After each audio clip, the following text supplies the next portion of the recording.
Bonjour à tous et bienvenue. Le vendredi 8 mars 2024 aura lieu en Arabie Saoudite au Kingdom Arena de Riyad une réunion intitulée Knockout Chaos qui réunira de belles oppositions en boxe anglaise. Joseph Parker contre Zhilei Zhang en poids lourd.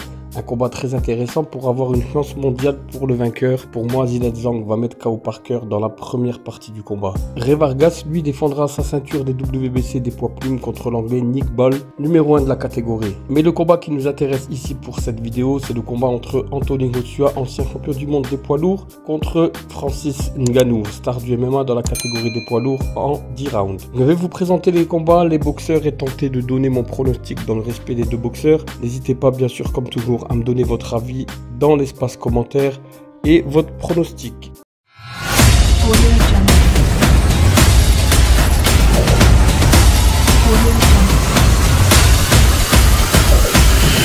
Audio Jungle. Il est important de savoir que l'événement est présenté aux fans du monde entier par l'autorité générale du divertissement d'Arabie Saoudite, Matchroom Boxing d'Eddie Hearns, Queensberry Promotion de Frank Warren, Gold Star Promotion et Gimmick Fight Promotion. Ce combat il sera retransmis en pay-per-view sur DAZN pour le prix de 19,99 € plus l'abonnement DAZN si vous n'êtes pas abonné à 14,99 € le mois. Autant dire qu'il faudra débourser pour voir le combat. Précédemment, champion du monde WBA, IBF et WBO, Joshua a terminé une année chargée et fructueuse le 23 décembre 2023 en battant Otto Walling en 5 rounds lors d'un événement phare toujours en Arabie Saoudite à Riyad. Un combat qui a marqué son retour à l'élite du classement des poids lourds. L'ancien champion UFC des poids lourds, Ngannou, est entré dans le monde de la boxe lorsqu'il a participé à la Battle of the Baddest contre le champion du monde WBC Tyson Fury qui a ouvert la saison de Riyad le 28 octobre 2023. Le combat a pris vie vers la fin du 3e round lorsque Ngannou a décroché un crochet du gauche sur la tempe de la tête de Fury et le champion a été mis au tapis. Ngannou a gagné le respect et l'admiration des fans de boxe du monde entier grâce à une performance remarquable. Désormais, dans ce qui sera son deuxième combat professionnel, Ngannou affronte un autre poids lourd le plus populaire de la planète. Je serai prêt dès que la première cloche sonnera, insiste le double champion du monde unifié Joshua.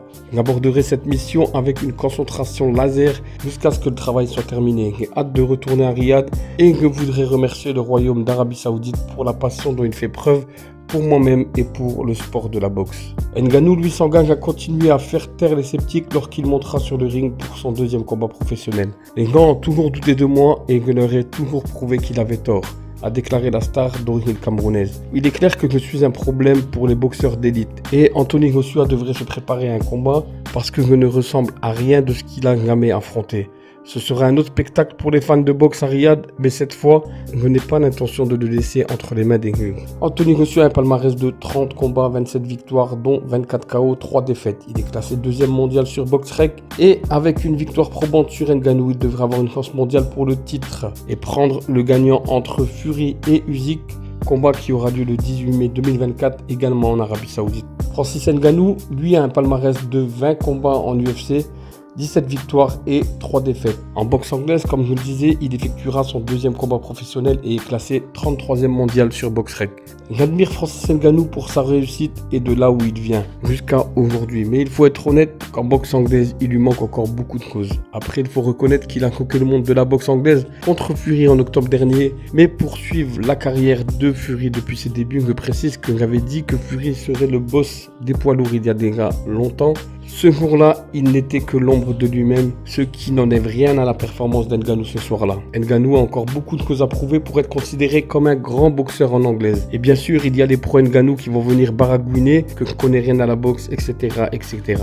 Les gars, détendez-vous, tout ira bien. Chacun sa vision de la chose et chacun a le droit de donner son avis. Moi, je ne suis pas fan ni de l'un ni de l'autre. Je suis fan de la boxe. Et niveau boxe, désolé de vous décevoir, mais Joshua et surtout Fury, c'est quand même un cran au-dessus d'Ngannou. Par rapport à tout ce que je viens de dire, vous vous doutez bien que mon pronostic est que je vois Joshua gagner. J'aimerais dire que Joshua va gagner au point, mais franchement je pense que Joshua ne fera pas la même erreur que Fury et il se prépare correctement. Il va arriver prêt sur le ring, tout comme Ngannou. Je pense que si Joshua arrive à poser sa boxe, il va gagner par KO. Mais à contrario, si Ngannou touche Joshua lourdement, ça risque aussi d'être un KO pour Ngannou. Pour finir, on aura un combat à l'écran sur le ring de Riyad, mais j'aimerais que la boxe en sorte vainqueur et ça passera par une belle performance des deux boxeurs, surtout de Anthony Joshua. Il faut savoir que pour ce combat, Ngannou va gagner 20 millions et Joshua, lui, va prendre 50 millions. Merci à tous d'avoir suivi la vidéo. Donnez-moi votre avis en commentaire. Soyez bienveillants et respectueux lorsque vous écrivez. On se retrouve très vite pour une nouvelle vidéo. Prenez soin de vous. Bon combat. Prenez du plaisir. Vive la boxe.